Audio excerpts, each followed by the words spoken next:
Lately, Damien had been acting strange. Every day, he'd come home from work and lock himself in his study. He wouldn't talk to me either. He just radiated this gloomy, world-weary energy. All because I didn't remember that lighter? But I genuinely had no memory of it. On the weekend, an elegant woman came to the house. Dr. Genevieve Pierce. Long, curly hair and a pleasant fragrance followed her as she walked by. She said hello to me, then went upstairs to the study. The two of them stayed in there for a long time. For a whole month, she came every weekend. Was she Damien's new flame? But he wouldn't bring her to the house, would he? I was staring into space. Sebastian tugged my sleeve and showed me the new Lego he'd built. I smiled and praised him, saying he was so good to have finished it so quickly without looking at the instructions. "Sweetie, do you know that pretty lady who went upstairs?" He nodded.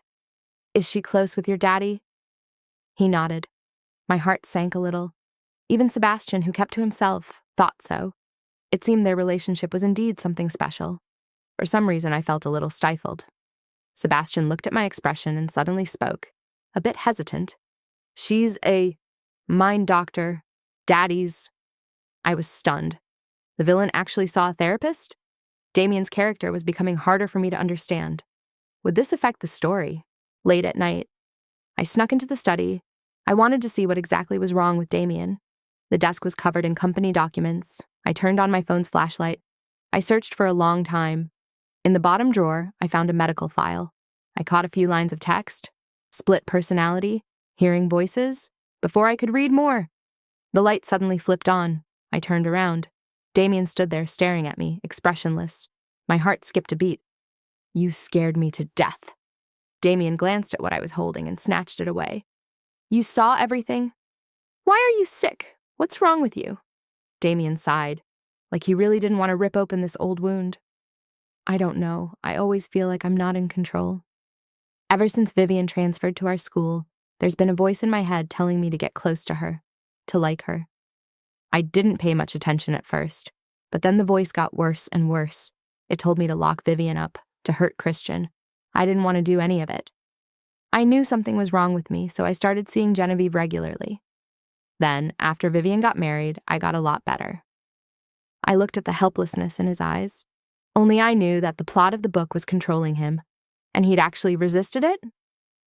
"Scarlett, don't be scared. The doctor says there's no cure, only management. I'll try to control it, so don't hate me." I don't. But you really don't like Vivian? Then who do you like? The villain's whole story arc revolved around the heroine. If he deviated from the plot, I felt like he wasn't far from waking up himself. Damien's gaze deepened. He stepped towards me, slowly backing me into a corner. "Who do I like? You really don't know? Haven't I made it obvious enough?" That thick, sticky possessiveness was back in his eyes. My heart started racing. I stepped back a few times, and he cornered me by the bookshelf. "Scarlett, ever since I found out I was sick, I've been updating my will every month. You're the beneficiary of everything I own. These 4 years you've been gone, I've thought about you every single day. I searched for you nonstop. I bought you presents every year. The storage room is full of them. So now, who do you think I like?" I looked into his eyes, momentarily speechless. Damien's long eyelashes lowered. "I know I did a lot of things you hated in the past. I didn't want you always staring at Christian, so I locked you at home. I didn't want anyone near you. If I try to learn how to be normal from now on, can you come a little closer? I'm not asking you to like me, just stop hating me. That's enough." When he asked that, his voice was cautious, nervous, hoarse, like he was about to cry. All of Damien's mad, possessive behavior, his incomprehensible obsessions, they all came from this small, hidden feeling inside him. My heart felt like a deer was bouncing around in it, beating faster and faster. The love in his eyes was too intense. I felt like I was drowning. No wonder the villain had gotten tangled up with me. No wonder he'd gone against everyone to marry me. No wonder he was always wherever I was. Damien had taken all the things he was supposed to do for the heroine and done them to me instead. Even if his love was twisted, it still made my heart flutter, because no one had ever cared about me like this before. A few seconds later, the anticipation in Damien's eyes as he looked at me turned gloomy. "Forget it. Whatever you say, I'm not letting you go anyway." He looked dejected, like a stray dog stubbornly clinging to its only toy. Suddenly, I reached up and hugged him. "I don't hate you anymore, Damien. If I truly hated him, I would have aborted the baby from the start. His whole body went stiff. Say that again. I think I might actually like you a little. Before I could finish, Damien kissed me, fierce and urgent. Really? You're not lying? Really? The light in his eyes grew intense, passionate. He pressed his body against mine. He sat me down on the desk and firmly pinned my legs with his. Scarlet, Scarlet, he murmured. Like a wild beast, ready to strike. He devoured me piece by piece. That night he talked a lot and went on for a long time. My mind was hazy. I heard him say we'd met as children, but I didn't remember any of it. As we spent more time together, Sebastian started talking more. He could now express what he was thinking, but I still couldn't let go of my bar.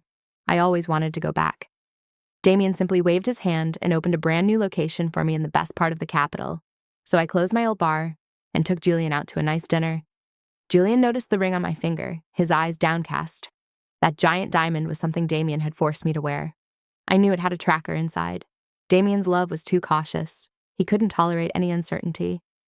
I brought over all the good-looking staff from my Brighton bar. One of them was that young man I'd tried to pick up before, Elliot Vance. He'd quit his job and wanted to work here. Soon, my new bar in the capital was thriving. I ran a few promotions to attract new customers.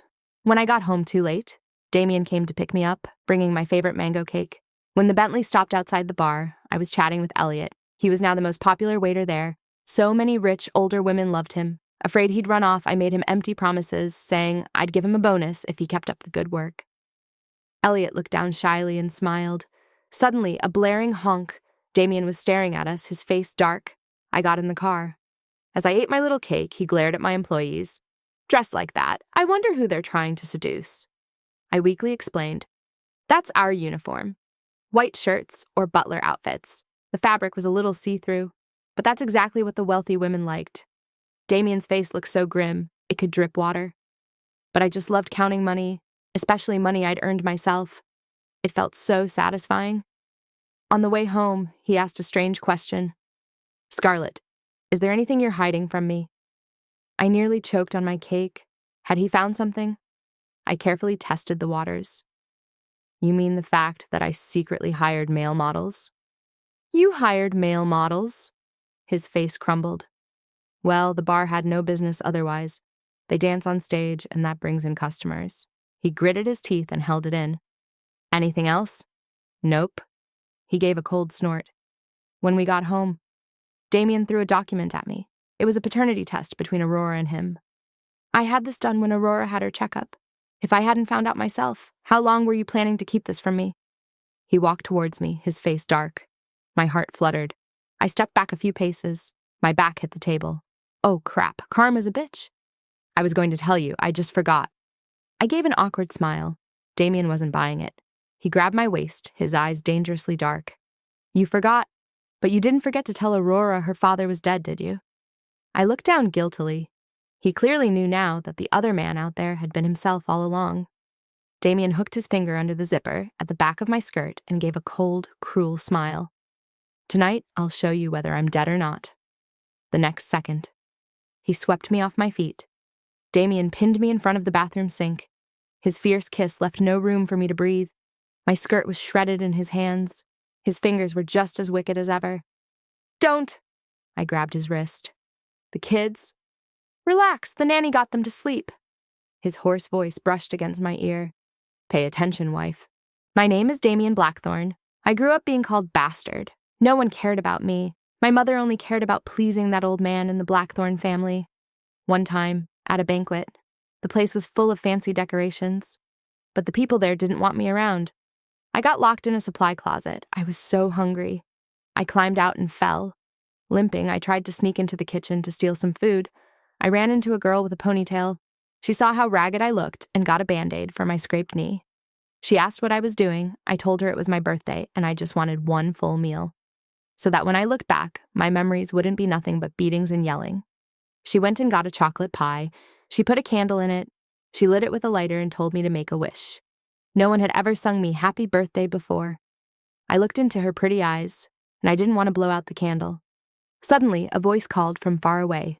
Some woman was impatiently yelling, Scarlet! The girl jumped up, scared. She shoved the lighter into my hand. I don't have anything else to give you, but "Happy birthday. I hope your wish comes true." I watched her skirt flutter as she ran off, like a little white butterfly. My wish was to see her again tomorrow. I've never been lucky. So my wish didn't come true. Until high school. I saw her at the freshman orientation ceremony. I started watching her from afar, walking her home after school. She didn't seem to remember me. Her eyes were always fixed on some guy named Christian. Lots of girls liked him. Jealousy grew like a weed inside me. In my sophomore year, a transfer student arrived. Her name was Vivian. She was pretty, kind-hearted, and nice to everyone. A voice in my head kept telling me to like her. But I wasn't interested in Vivian. Every time I got close to Scarlett, I'd say something awful without meaning to. She became scared of me. I couldn't control my own mouth anymore. When I grew up, I found a way to marry her. She was still always paying attention to Christian and Vivian. Whenever Christian was doing well, she'd smile happily. The jealousy inside me started to stir. I felt like I was going crazy. Those dark, terrible thoughts finally surfaced. I locked her up, cut her off from the outside world. Then Vivian got married. My head cleared up a lot. I remember it very clearly. The day Scarlett gave birth, I got into a car accident on the way. I showed up at the hospital covered in blood. Scarlett had run away. She left me with the child. She hated me so much. She wouldn't even take our baby. I felt so empty inside. It took me 4 years, but I finally found my runaway butterfly. She was laughing happily with another man. I brought her back. I wanted her to belong to only me. Every day I'd tell my son, "We have to find a way to make mommy stay. If she and her sister are out there alone, they won't be okay, and daddy will be very sad." I don't know if he listened. He just stared at that Rubik's Cube in his hands. Later, Scarlett found out about my illness. I thought she'd be disgusted, but she wasn't. Just like all those years ago, when she didn't care that I was a mess and celebrated my birthday with me. She was the only little son I'd ever had. This time, no matter what, I'm never letting her go again.